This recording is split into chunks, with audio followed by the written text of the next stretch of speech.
tanış bol. Belki bilmeyen esmedik zatların vardır. Birbirine kalkin işleyin tanış bol. Salam dostlar. Tanış ol magazin programmamızın bu gedekki sanına sizi hoş gördük. Bu gedekki sanımıza K-pop yıldızları bilen başlamakçı. Birbirine kalkin işleyin tanış bol. Billboard'da 2 hepdeler birinciliği sıktırman geleyen BTS gruppası. BTS boy bandi Butter aydımı bilen bir ayın içinde 400 milyon prosmotra yetipildi. Yine de Billboard'a göre gidilmedi. Olivia Rodrigo Good For You klibi bilen Billboard'da 2. orunda şu hepde ve bir ay olunna qaramazdan YouTube videosunun koyduğuna bir ay olmağına qaramazdan 143 milyon prosmotra yetipildi. Dünya show biznesinden indiki verecek təvəliğimiz aslında bu kenur təvəliğimden 3 ay beri belki de hemmemizin playlistimizde bar olup bilir. Justin Bieber'ın Peaches aydımayı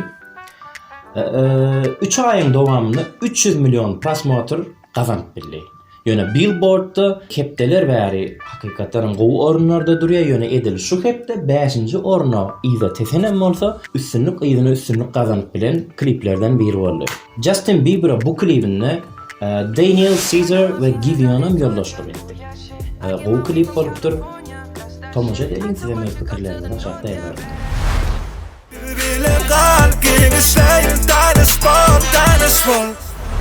Sevgili dostlar, bu gezekki təvəliğimiz Türk show dünyası bilen bağlanışıklı. Biliyorsunuz meşhur Türk YouTuber'ı sonradan aydım çok giden Rain Man. Bu arada köpümüz eşlendik, hatta toylarda, klublarda mun aydımlar ken vatlap yanlanıp durdu. Bu gezekki klibinde Rain Man Sefo bilen duet etti ve bu duet 3 yılın içinde 50 milyon prosmotoru geçmeyi başardı.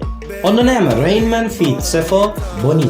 Geçen bir neçe yılın en köp rating kazanan çağı zihinlerinden biri. Yine de Türk show dünyası bilen bağlanışıklı gurur ediyen Şahin Kendirci. Bunu hemmeniz biliyorsunuz. Hatta bizde de Şahin Kendirci fenomen olup gitti. Köpüğümüz bunu hakikaten kovurduk, dinledik. O Ses Türkiye çocuklar telebesleşiğinden tanıyastı Şahin Kendirci'ni.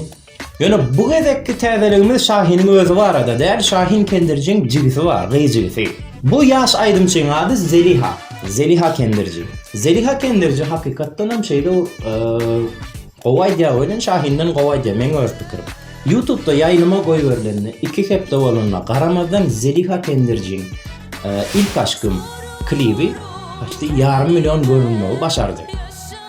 Yani bu klipten ömürdü. Zeliha Kendirci'nin O Ses Türkiye'deki aydan Arapça aydımını bilmemenizi size maslahat verem, hatta birazcık ucundan size dinleyelim.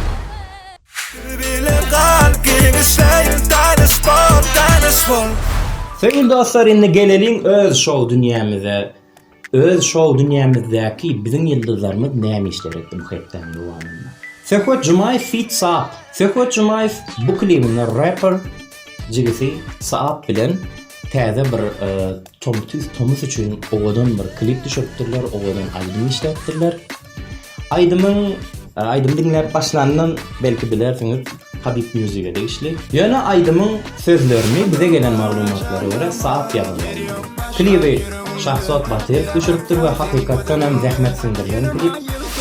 İkinci haberimiz olsa Maro'dan geldi. Maro'nun ballan aydımını belki dinleyen olmamız mümkün. Yani bu Tomus üçün döredilen aydım hakikaten Tomus üçün döredilen aydıma beğendik Rozi ve Nadia Jude'nun ikisinin zahmet çekmeyle katı oğadan bir klip dörediliptir. Elbette bu aydımın döredilmeğine Habib Music ve Bayram Novatov'un eden işleri öğren mühim sebebi. Bu aydımın aranjirovkasını Bayram Novatov ediyor. Yeni sözleri olsa Habib Music'e değişti. Ballansi çemelevlerim, cadelediğim el gözlerim, kabul et al kullarım, hürmelerim. Maro'nun ballan aydımı bilen şol urvaqta yeni bir aydım, yeni bir klip YouTube'da yayınıma koyuyordu. O da durdu ifin Timur Orun bilen bilelikte çıkaran aydımı senli başlasın günleri.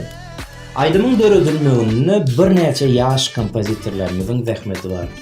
Bu aydımın döredilmeğine Bayram Novatov'un, Bayram Hocatov ve galy bersede innesasy aranjировкаsyna meden Timur Orun'un zähmetisine. Sözlerini bolsa bir näçe hit aýdymyň sözlerini ýazan ýaş liritsistimiz Anna Merep ýazdy. Bilen kalkin işleyin tanış bol. Gelip en sonky özümüz üçin aýrylan bölümimizi, ýagny bu hepde playlistimizde topda durjak aýdym. Ýani özüm arada bilmediň. Imagine Dragons gruppasyny, soft rock pop gruppasy, Amerikan gruppa. Men hakykatdan hem köp wagt dinleýän. Ve muň täze aýdymy. YouTube'a videosyny goýulany 3 ay boldy we 3 aýyň içinde 30 milyon prosmotr geçti. Follow you aýdym. Dinleme maslahat berýän. Alasaňyz bu arada kommentarlarda tefsirlerini ýazyp bilersiňiz. Sevgili dostlar, Tanış Ol magazin programmamyzyň bu gedekki sanyny geçirip götürdük. Tanış Ol YouTube kanalymyza agza bolmagy, like basmagy, paýlaşmagy we pikirleriňizi, tefsirleriňizi ýazmagy unutmaň. Inniki fanlarymyzda näki zatlar göresiňiz gelýän bolsa, bu arada pikirleriňizi bizimle paýlaşyp bilersiňiz. Inniki fanymyzda görüşýänçe hoşda bolun, özüňize bolun. Belki bilmeyen esmedik zatları